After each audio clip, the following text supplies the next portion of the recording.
barracuda. And across the bay we have Don, and in front of him is Rapine, and these will be your two shark feeders for today. And in the back we have our vet Dr. Navi, who's currently trying to feed our three green sea turtles that we have in here. So you may have noticed you heard her clinking some iron bars together earlier, and that's basically the lunch bell for our turtles to let them know they need to come over to eat. We like to distract them and get them to come over. Otherwise, they try to steal food from our other fishes. Now, what we have in here, guys, because I'm feeding at the same time, we're a bit short of staff, so we're double dutying today. But what we have in here, guys, is a selection of predatory fish. These fish commonly found around Cayman and the Caribbean. So what we have in here are different species of snappers, different species of grouper. We also have jacks and Bermuda chubs in here. Also tarpon. Tarpon are these big fish here with the dark top and the bottom with the large scale. We also have our one and only barracuda Houdini. So this is that fish that's correct.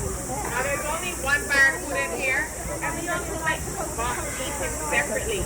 We like to make sure he gets a few pieces of his own before we feed our other fish. And here you see in front of me, right here is this large black grouper, and his name is Blue. And the groupers are the smarter fish in here. They're quite smart. There's some smaller ones too, and they all need to come up against the ledge and look at me very roughly until I give them. Now our size of the show in here, so I see coming, are Freddie and Luca. And Freddie and Luca are fully grown male nurse sharks.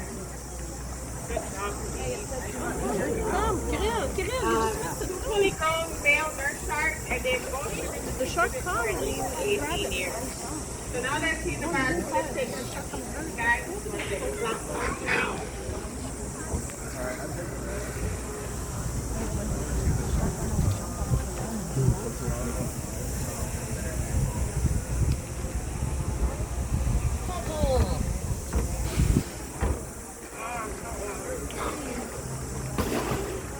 Alright guys, so as you can see, Donna came to drop those grapes in front of them, and what those grapes do is act as a visual and audio cue for our sharks.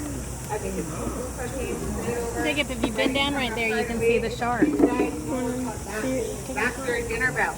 That's a visual and audio cue for them to let them know their food is now available and on the table. We feed these guys 5 days out of the week, Monday to Friday. Generally about 1% of their body weight. The amount of food raises over the summer because sharks and fish alike are. Them being cold-blooded means that their appetite is solely dependent on the weather. So the hotter it is, the more hungry these guys are. Hence them not wasting any time to come up. Today on the menu, what I see is mackerels. Mackerels on the menu. These guys get something different every day. They get tuna, they get squid, they get mackerel, herring, and all sorts of other fish. Now what they eat in the wild is generally different from what we feed them. We just design their menu around the nutrients that they need. When you look at these nurse sharks, you can tell that nurse sharks have quite a different shape from the general sharks. They have those broad, flat profiles and those elongated tails. And that's just because they're perfectly evolved and adapted to the lifestyle that they live in the wild. These guys are benthic sharks, and benthic is just a fancy word meaning that they spend most of all of their lives on the bottom of the ocean floor.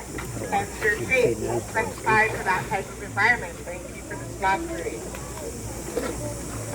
So things they would generally eat are things found in the sand. They love crustaceans, crabs, and lobsters, and they'll also suck the fish out of the crevices of rocks. Now if you listen here when we do a study or just heard it, you will probably hear a loud popping noise. Right here, Jacob. Look up here. Bring the little kid right here. Right here. Thank you. All right, so you hear that loud popping noise. These guys have a notoriously strong suction.